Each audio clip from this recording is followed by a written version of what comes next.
Hello বন্ধুরা, আমি তোমাদের প্রণবদা। তো আজকের ভিডিওতে তোমাদের সকলকে স্বাগতম। তো আজকে আমি তোমাদের বলবো, যারা মাধ্যমিক দিল 2026 সালে, তাদের মনে একটা বড় চিন্তা। কিসের চিন্তা? এটাই চিন্তা যে এবার কি করব, এবার কি নিয়ে পড়ব।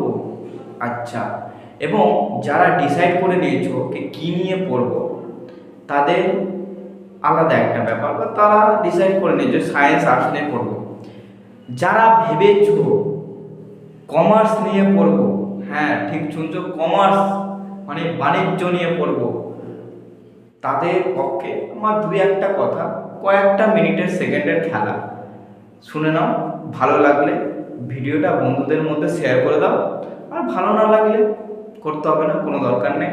ভালোবাসা দিয়ে একটু মনে মনে তাহলেই হবে।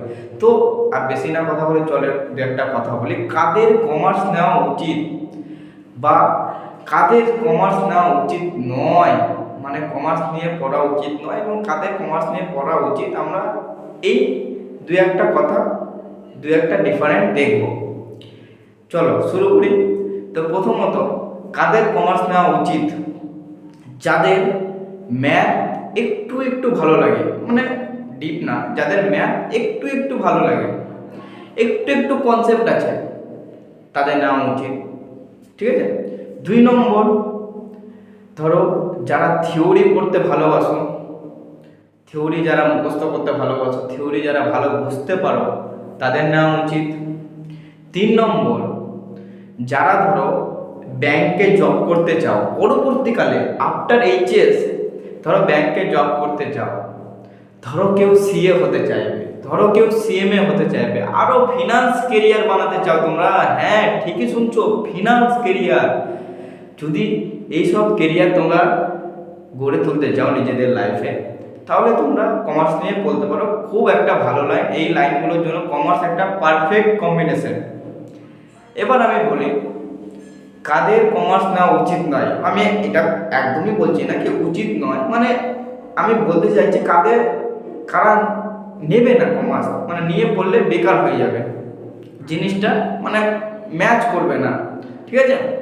তো 1 নম্বর, এই সব স্টুডেন্ট দু একটা থাকে কি, আমি সায়েন্স পেলাম না, আমি আর্টস পেলাম না, তো আমার কাছে অপশান বেশি থাকলো, বা কোনো কোনো স্কুলে স্যাররা বলবে তুই সায়েন্স পেলি না, আর্টস পেলি না, চল চল আর একটা স্ট্রিম আছে তো, সেটা কি কমার্স আছে তো, চল না ভর্তি হয়ে যা।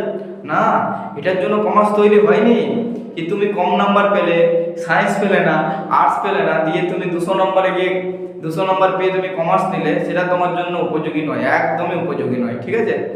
তো আমি বলবো, যারা ক্যাজুয়ালি নিচ্ছ জিনিসটাকে, কিছু পেলাম না তো কমার্স নিয়ে পড়ে নিলাম, তাদের জন্য কমার্স নয়। ঠিক আছে। কমার্স কিন্তু দুধ ভাতের খেলা নয়।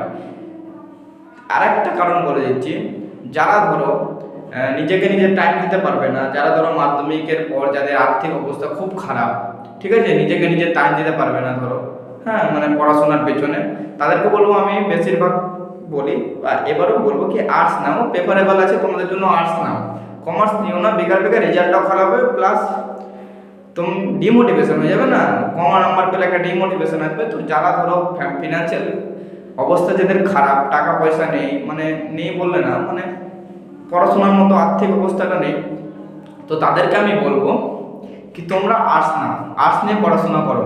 আর্টসেও ভালো ভালো কেরিয়ার আছে, সায়েন্সেও ভালো ভালো কেরিয়ার আছে, কমার্সে তো আছে। হ্যাঁ, আর আমি বলবো যারা কমার্স নেবে ভাবছো, বা কমার্স যারা পড়তে স্টার্ট করে দিয়েছো, শুরু করে দিয়েছো যারা, তাদেরকে আমি দু একটা কথা বলতে চাইছি, ভালো করে মন দিয়ে শুনবে।